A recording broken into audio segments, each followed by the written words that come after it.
queridos ouvintes da Web Rádio Bela. Mais um domingo, estamos começando agora o programa Bela Saúde. E hoje nós temos como convidada a profissional de enfermagem, a enfermeira Aline. A enfermeira Aline vai se apresentar para vocês. Tudo bem, Aline? Tudo bem, boa tarde a todos. Eu sou a Aline Ramos, foi assim conhecida, profissionalmente. Minha formação, fui formada pela Universidade Federal do Rio de Janeiro há alguns anos, porque eu já tenho mais de 20 anos de profissão. Fiz residência em enfermagem na área de clínica cirúrgica e por muito tempo atuei na área. Há 19 anos eu trabalhei no hospital Adão Pereira Nunes, na clínica cirúrgica. Foi onde que eu desempenhei o conhecimento que adquiri na minha residência. Fiz um mestrado na área da linha do cuidado e hoje atuo como líder no Hospital Universitário Clementino Fraga Filho, na área de clínica médica. De alguma forma, durante a minha formação, eu pude desenvolver habilidades nos diversos campos de saberes da enfermagem. A gente entende hoje que a formação curricular, acadêmica, ela quer um enfermeiro generalista, na área de atuação, de domínio. E aí, conforme eu fui atuando como professora, no período que eu desempenhei a função de professor durante 12 anos numa universidade privada. E nessa universidade, a nível de conhecimento curricular, que a gente acaba estudando a grade curricular, analisando o perfil hoje de mercado, que são exigidos, a gente identifica que o mercado ele quer um profissional generalista. A gente até entende, que na nossa formação a gente quer sempre buscar uma especialização, aquela área fina, aquela área que você tem desejo de atuar, Às vezes até o próprio acadêmico, quando ele se insere num campo universitário, ele já entra dizendo que ele quer atuar na área de pediatria, na área de intensiva, na área de cardiológica, e aí ele busca por especializações. Mas a gente conhece e entende a nível de currículo hoje que a exigência de mercado é um profissional generalista. Sim. E quando a gente se insere como profissional de um hospital público, é que a gente identifica mais ainda que essa exigência do profissional generalista, ele se faz necessário. Porque, por mais que nós, profissionais de enfermagem, tenhamos essa exigência curricular de especializações a nível de título, para engrandecer o seu currículo, a gente lida na situação assistencial com oportunidades que nem sempre vão ao encontro da nossa especialização. Entendi. E quando você fala isso, Aline, a gente fica observando os nossos acadêmicos de enfermagem, como você falou mesmo, muito bem, que eles almejam determinada área da enfermagem, mas nem sempre conseguem trabalhar na área. Isso aconteceu com você? Muito. Inicialmente, quando a gente está na academia, a gente tem oportunidade. Na minha época ainda tinha questão de você escolher a habilitação, E aí a gente tinha a habilitação em médico cirúrgica, em obstetrícia e saúde pública. E nessa época você tinha grade curricular e escolhia uma área afim. E aí na época eu fiz a médico cirúrgica, porque pretendia trabalhar na área hospitalar. E assim eu fiz toda a trajetória da área hospitalar, Na residência, eu acredito assim que a enfermagem ela pode ocupar diversas áreas de saber, Hoje você pode ver que a enfermagem ela pode estar na assistência, ela pode estar na docência, ela pode estar na área de pesquisa, Então, existem oportunidades, de diversas áreas de emprego e situações. Mas, para que até que haja essa escolha profissional, você tem que galgar pelo campo generalista. Às vezes, até nem a sua área fim, você treine na base, naquela área que te colocam, e às vezes, por você ser desafiado a uma outra área, conhecer, né? E também desejar atuar. Porque nem sempre as oportunidades elas são dadas à medida daquilo que você almeja, né? Por exemplo, num concurso público, você faz o concurso e não basta só fazer aquela prova. Por muitas vezes, a prova de um concurso, ele quer um conhecimento pulverizado. Porque você pode ser especialista de uma área, mas no concurso ele quer que você saiba de mulher, de criança, de adulto, em todas as áreas do conhecimento. E quando você entra, tem uma prova de título. E a sua prova de título, você, como eu, né? Sou mestre, sou especialista, fiz residência, que contou ponto para me graduar, para me posicionar até diante da minha nota de concurso, de imposição. E na área que eu atuo, no hospital em que eu atuo, todo esse currículo e essa pontuação que me foi atribuída não conta para a minha área de atuação. Então, o que a gente percebe, conversando com outros profissionais até que estão, né, dentro de um concurso público, e se a gente fala do público, porque é algo almejado hoje, a gente vê, né, as poucas oportunidades de concurso público, mas que todo mundo vislumbra um lugar, né, de um concurso para poder, a gente ainda acha que confere aquela estabilidadezinha, né, que hoje é aquela falsa ideia de estabilidade, mas que ainda assim é almejado por todos. Então, o que a gente percebe que a formação generalista, ela precisa ser valorizada para que a gente tenha uma possibilidade de atuação nas diversas áreas, dentro do campo hospitalar, né, do campo da atenção primária. E eu sempre prezo pela teoria reboque de uma prática. Às vezes, o que a gente percebe é que o profissional ou o acadêmico, ele tem que vir buscar diversos conhecimentos e que em algum momento ele nunca mais vai ver.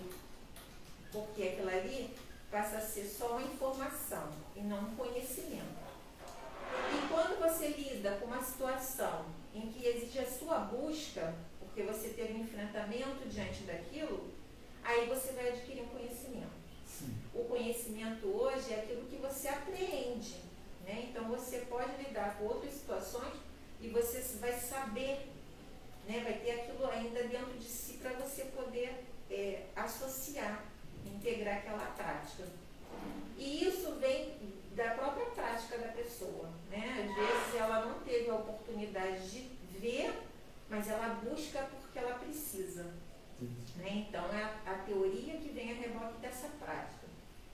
E essa questão generalista, ela que leva à aproximação desse contato, dessa avidez, né, por conhecer, é que tem que ser o despertar para a especialização.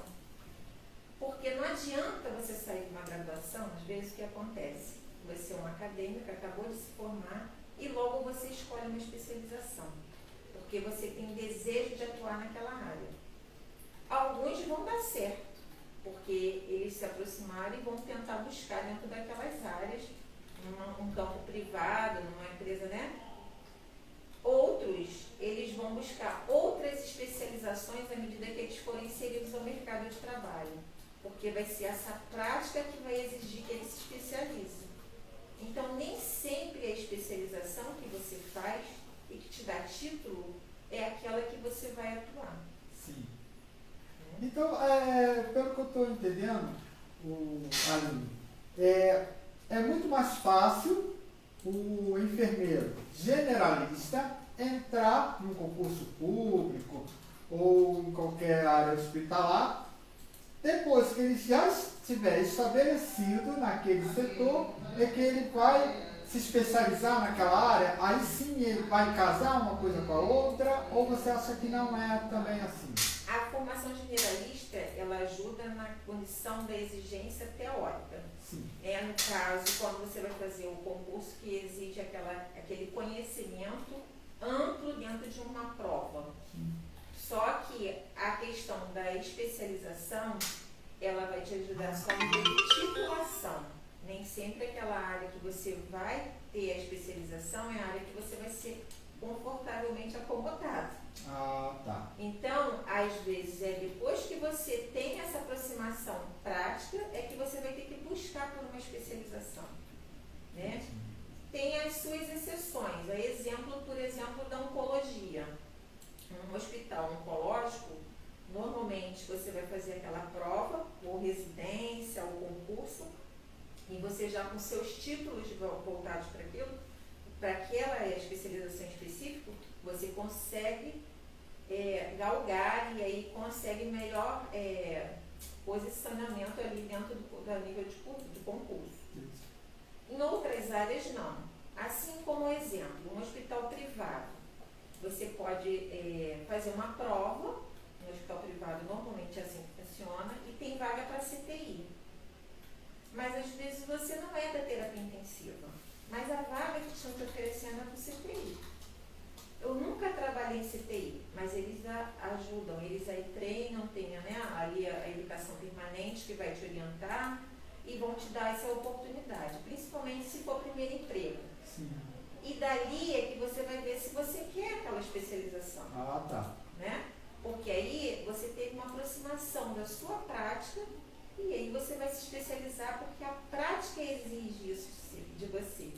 E esse aprimoramento técnico vai facilitar, né? Vai casar ali com a sua prática. Então se facilita. Né? E outra, a mesma questão é o conhecimento. Você nem tudo que você vai lidar na prática você tem conhecimento. Mas é a partir daquela prática que você vai buscar. Né? E o enfermeiro, ele tem diversas áreas de saber, né? Como eu falei. Quando eu tive a oportunidade de ir para a graduação, né? Para ser professora da graduação, inicialmente eu nem era professora. Eles escolhiam o campo, né, que eu trabalho até hoje. Ele servia de campo da prática dos profissionais, né, dos professores e do graduando. E aí eles pediram que fossem indicados profissionais para trabalhar como preceptor. E aí eu era uma enfermeira da assistência. E a chefia me indicou para ser preceptora, para acompanhar o aluno no campo da prática, campo prático ali. Então eu ia servir como uma supervisora de estágio. Eu, quando fui para disputar a vaga, porque aí eles selecionaram algumas pessoas, lá foi sorteado um tema e a gente tinha que apresentar uma aula.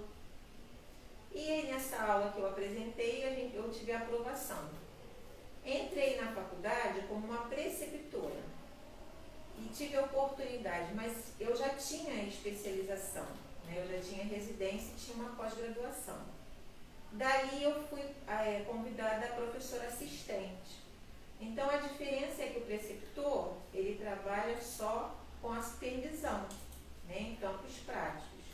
O professor, ele já atuava em laboratório e sala de aula.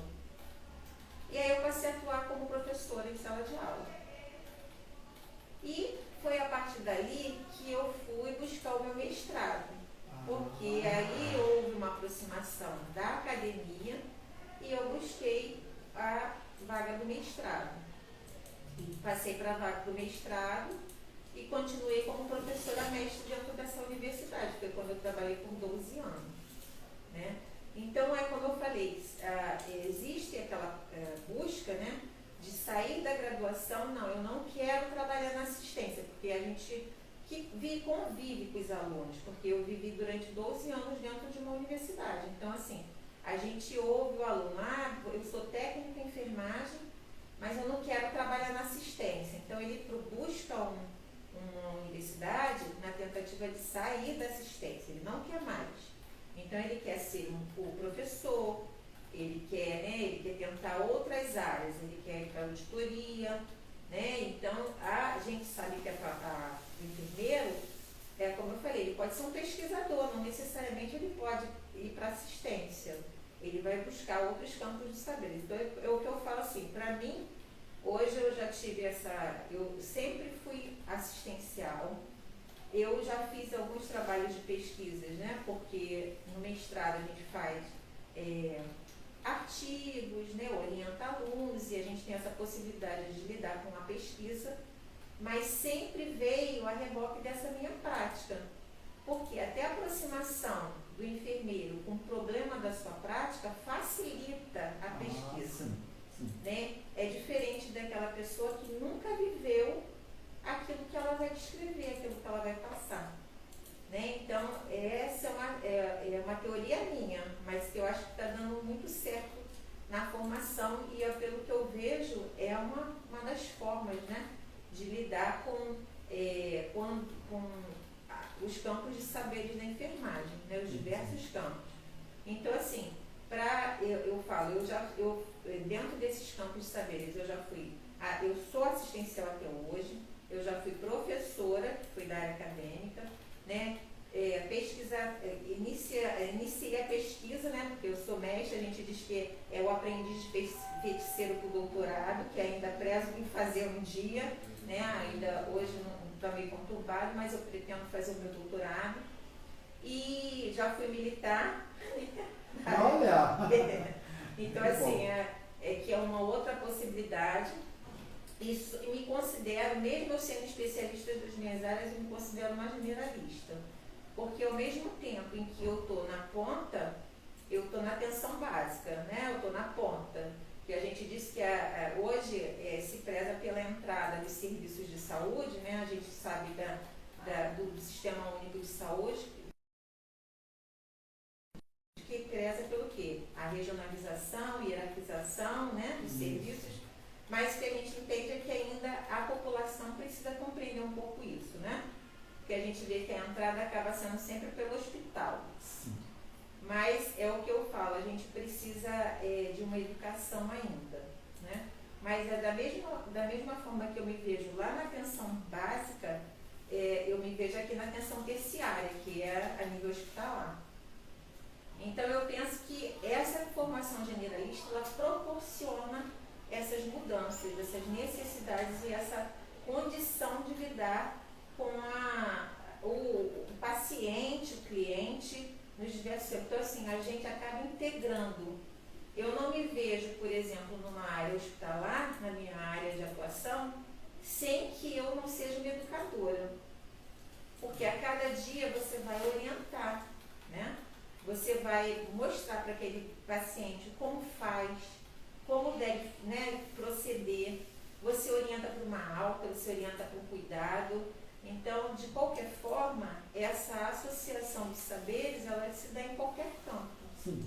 Né? Então, dentro seja na formação do profissional, porque você lida, como eu atuo no hospital universitário, né, eu sou uma enfermeira líder de hospital universitário, eu lido com alunos acadêmicos, residentes, porque você acaba ensinando, né, com o paciente, com a educação de saúde e com o próprio técnico de enfermagem, com a supervisão, com a liderança, né, com o conhecimento. Você percebe que as pessoas, de modo geral, né, a gente não fala só como profissional, a pessoa, o ser humano, tem suas peculiaridades, cada um, né, tem a sua forma de encarar o trabalho, a vida, e é nisso que o seu técnico, a equipe também é diferente. Você não escolhe o profissional com quem você trabalha, né? Você não fala assim, a minha equipe é muito boa. O líder, ele molda a equipe, né? Se o líder, ele exige, eles já sabem como que é a sua característica e eles vão, por meio disso, se comportar, ter um comportamento, né, ou uma atitude diferenciada por conta de quem é o líder. Então, eu acho que essa questão da educação, essa questão da integração de saber, de comportamento, de conduta, ela é peculiar ao enfermeiro, seja em qualquer área em que ele atue. Qualquer área de desempenho dele, ele vai ter que buscar e levar isso para o profissional que ele trabalha. Então, Aline, você me passou uma didática que você adquiriu, né, para que pudesse permear todas essas áreas que você teve a experiência, né, a vivência de trabalhar. Existe alguma área na sua vida que você ainda não passou, que gostaria de passar? Eu trabalho com pacientes oncológicos, né, na minha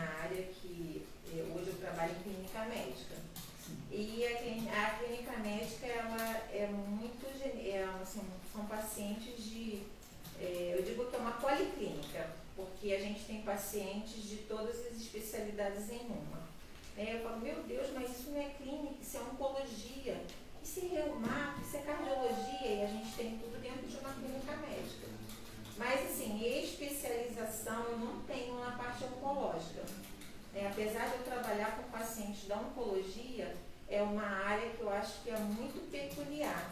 Ela tem as suas especialidades, e aí um profissional que ele domina essa área, ele é mais, vamos dizer, que ele sabe lidar com algumas situações, porque hoje a gente lida muito com paciente paliativo.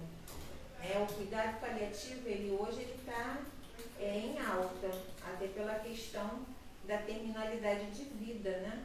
Um paciente oncológico, a gente quer que ele tenha, mesmo sabendo que ele tem um prognóstico ruim, que ele tenha uma qualidade de vida, Então, às vezes, a própria característica, porque é o enfrentamento que o profissional passa diante de algumas situações, porque sempre a gente pensa assim, eu particularmente penso que trabalha sempre para a vida, Então, até que você lida com pacientes críticos, mas que você lida com potencial à vida.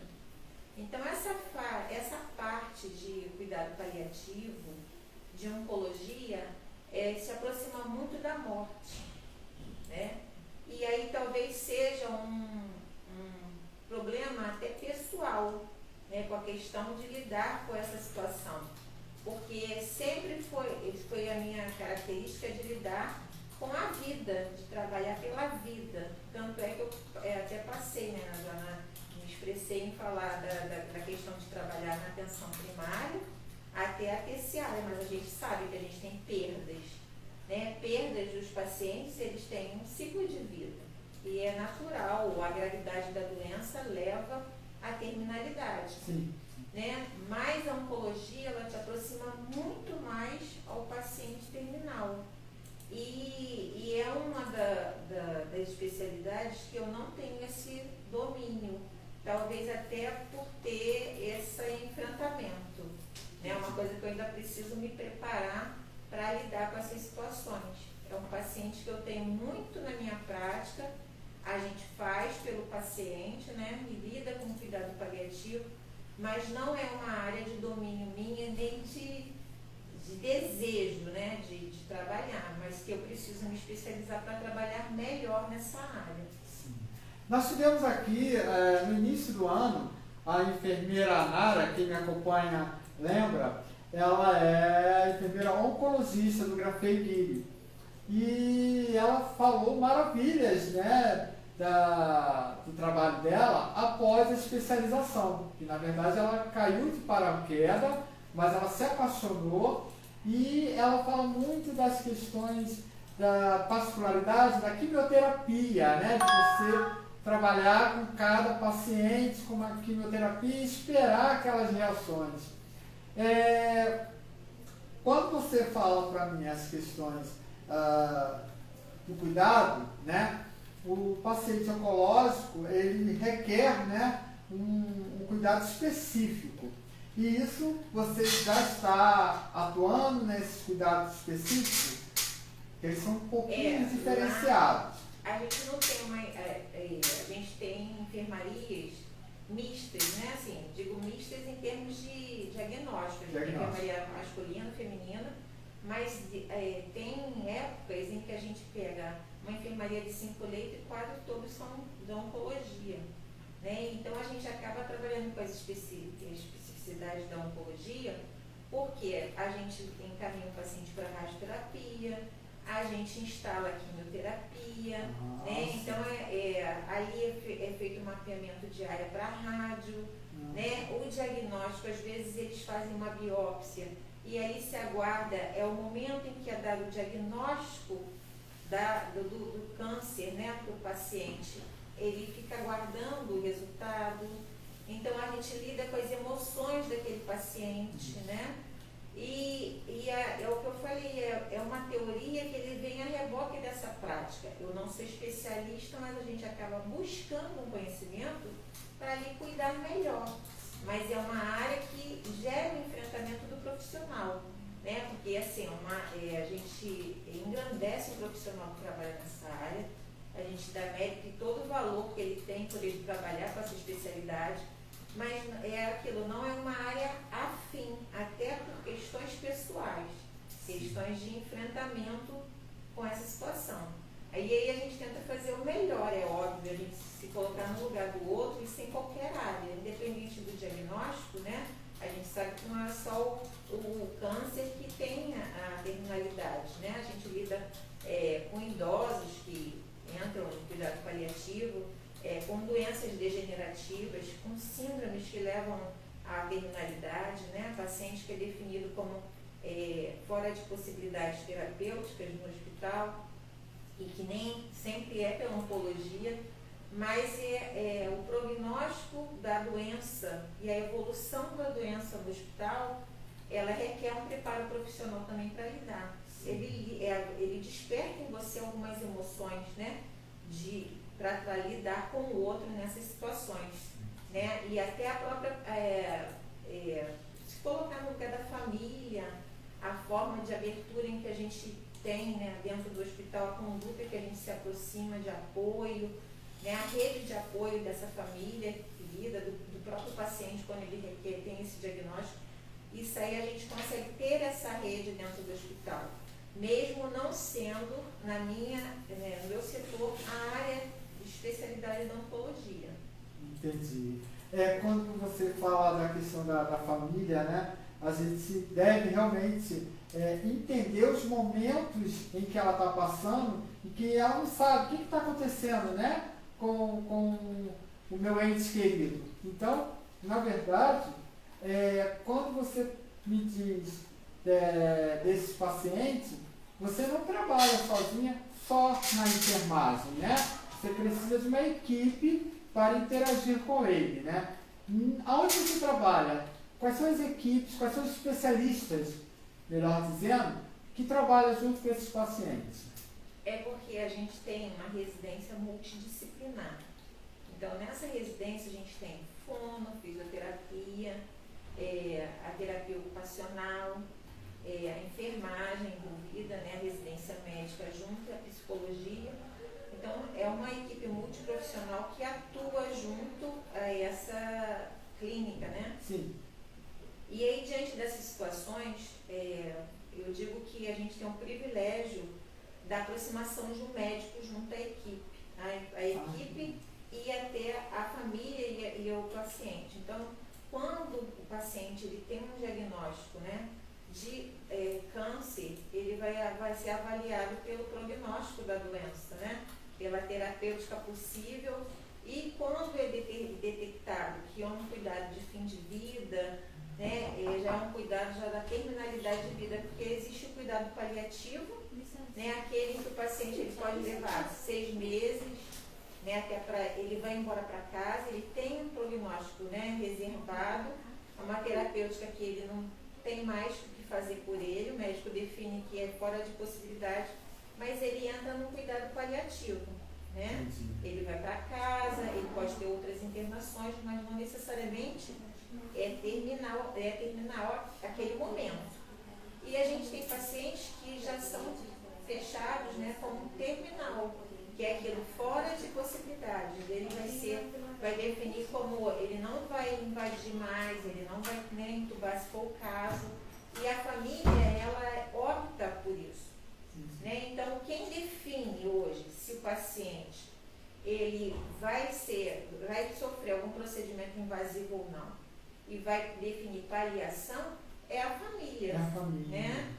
Porque após as orientações da terapêutica. Então, assim, se o paciente ele é fora de possibilidade terapêutica, ele está diante de sinais iminentes de morte, né? Às vezes ele já está gaspeando, é um paciente que ele tem os sinais, né, que ele pode morrer a pouco, né? E aí a família é que define investir ou não nesse doente. E esse suporte ele é dado diante desses sinais iminentes. O próprio médico, ele orienta a família e aí a gente libera para que a família faça a visitação, né, para se despedir daquele ente querido. E aí, ali fica liberada a visita durante aquele dia, a família se reveza, né, até que o paciente, eles fazem a analgesia, como a minha colega oncologista, né, ela fez o mestrado dela em cima da morfina, né, e lá a gente usa o dripping de morfina, né, para amenizar a dor, para dar conforto. E nesses casos não libera para casa não, né? Continua não, lá. Diante da terminalidade não. Aí o paciente ele vai ter cuidados, que a gente diz, né? O cuidado ele permeia toda a vida, sim, né? Que é que a gente puxa, eu digo, né? Puxa a brasa para a nossa sardinha. sim, Quem lida com o cuidado é o enfermeiro, sim, né? O médico ele lida com o diagnóstico, ele lida com a doença. Ele define que a terapêutica acabou, mas a enfermagem cuida até morrer, sim, né? Então, o cuidado ele é essencial à vida, do nascimento até a morte, quem vai estar lá, né? A gente vê o enfermeiro ao nascer e quando é o último a pegar na mão também, passa a ser a equipe de enfermagem, né? A gente diz enfermeiro de modo geral, porque a gente está diante da equipe toda, né? E aí é aquele respeito ao corpo, respeito à família, né? Então, a gente lida com a situação desses enfrentamentos, né? E quando a gente percebe que há um aumento, né, da oncologia, que a gente vê que a causa mortes, né, no Brasil, primeira causa mortes é a cardiovascular, né, depois vem a oncologia em segundo lugar e a violência urbana, que hoje é terceiro lugar, né, na causa morte. Então a gente percebe essa prevalência, né, do câncer na população, né? Quando a gente está diante quando a gente chegou, eu falo, uma enfermaria de 5 leitos, 4 CNCA, muita, né? Então a gente, por mais que lida com a clínica médica, a gente tem um prognóstico e um diagnóstico de câncer muito... você me passou a questão da clínica médica, são diagnósticos, são doenças diversificadas, né? E lidar com isso é benéfico até para você ter uma ampliação da sua visão, né? Dentro da prática, né? E eu vejo também que você leva isso muito a sério, né, Aline? Você, no caso, poderia, para os nossos ouvintes que estão fazendo enfermagem, dar uma orientação para eles? A clínica médica é onde tudo começa, né? A gente vê assim, dentro da academia é o local em que a gente explora para que os alunos aprendam. Sim. Né? Se você pegar o setor de onde há mais invasão, né? Vamos dizer, a sondagem nasogástrica, a sondagem nasentérica, o cateterismo vesical, uma punção venosa, é difícil um aluno, né, um graduando, ele ir para um campo de clínica médica e não fazer um procedimento. E às vezes o aluno, a gente percebe que ele está ávido por fazer, ele quer fazer uma medicação, ele quer fazer, né? Porque ele quer pôr em prática aquilo que ele quer desenvolver. E a clínica médica, a gente tem que ir com um olhar diferenciado, porque essa clínica em que eu trabalho, a gente trabalha com muitas doenças raras. Então eu tive a oportunidade, por mais que eu seja especialista, meu mestrado foi na linha do cuidado. Então o cuidado permeia, como eu falei, todo o processo. Sim. Eu cuido do nascimento até a morte, né? Então, eu tive a possibilidade de me aproximar com a minha especialização no período que eu trabalhei na clínica cirúrgica, que é a minha área de especialidade. Mas a clínica médica, ela traz uma bagagem. Apesar do profissional achar que a clínica médica ela é pesada, que o conhecimento eu vou adquirir, o que de novo eu vou levar, né? Porque a prática da clínica, ela pode ser a mesma. Aquela coisa mecânica. Às vezes é o tecnicismo. Entra, quer fazer o banho, quer fazer a medicação, quer o a fazer, né? Para cumprir aquela tarefa. Mas o que acontece? Às vezes o que precisa é o aprimoramento, é o conhecimento, é tirar vantagem daquilo ali. Tá, eu tenho toda essa parte mecânica, mas essa medicação eu não conheço. E essa patologia eu nunca ouvi falar. E você tirar daquele setor algo proveitoso, algo que te enriqueça. né, e que te atraia para que você possa voltar no outro dia com a avidez de continuar e fazer alguma coisa melhor. Isso. Então, o aproveitamento do momento, né? A oportunidade. Isso é importante para que possa despertar até, né, um interesse a mais pelaquela área, né? Com certeza. Aline, nosso ouvintes, né, já acompanha há muito tempo os nossos programas e eles têm aprendido muito com a gente. Eu sei que hoje você também acrescentou muito mais específico para quem já está fazendo enfermagem, técnico ou graduado, mas eu tenho certeza que as informações que você deu dá para ampliar um olhar diferenciado para a enfermagem, que não é só aquele, como você mesmo falou, né, aquele de beira-leito, ficar o tempo todo beira-leito, só fazendo a medicação, curativo, banho. Não, tem outros caminhos que a gente pode permear e se especializar, que é mais importante, para dar uma melhor qualidade de vida para os nossos pacientes, né? Aline, eu só quero te agradecer. Você tem alguma coisa mais para falar? Não, eu sou fã número 1 da enfermagem, né? Foi minha primeira escolha na faculdade e eu gosto e me realizo naquilo que eu faço. Então eu sempre busco fazer o melhor, né? Quando eu saio da minha casa, né, a gente acorda cedo, vive uma vida estressada, mas eu tenho a certeza de que em tudo que eu faço eu busco fazer o melhor. E é com isso, esse prazer, né, que a gente tem, que a gente sempre preza por buscar novos conhecimentos, oportunidades e aperfeiçoar a nossa prática para que a gente faça o melhor pelo nosso cliente, né, e se sinta realizado dentro da profissão. Isso, é isso mesmo. Então, meus queridos ouvintes, ouvimos hoje a enfermeira Aline, né, que nos deu uma aula e nos fez enxergar o outro lado dessa profissão tão sacrificante, né, podemos dizer assim, mas ela é uma profissão de luz, né, porque quando o nosso paciente abre os olhos de manhã, quem está ali do lado é o enfermeiro sempre, para dar o melhor que ele tem da sua especialização. Então, agora nesse momento a gente está terminando o programa Bela Saúde. Agradeço a vocês por estarem sempre comigo ouvindo o nosso programa e falo mais uma coisa: continue na nossa web rádio, que daqui a pouco vai começar a programação do Luiz Borges, tá? São músicas maravilhosas que você vai gostar e vai engrandecer a sua tarde de domingo. Um grande abraço, um grande beijo a todos vocês. Tchau, Aline. Yeah.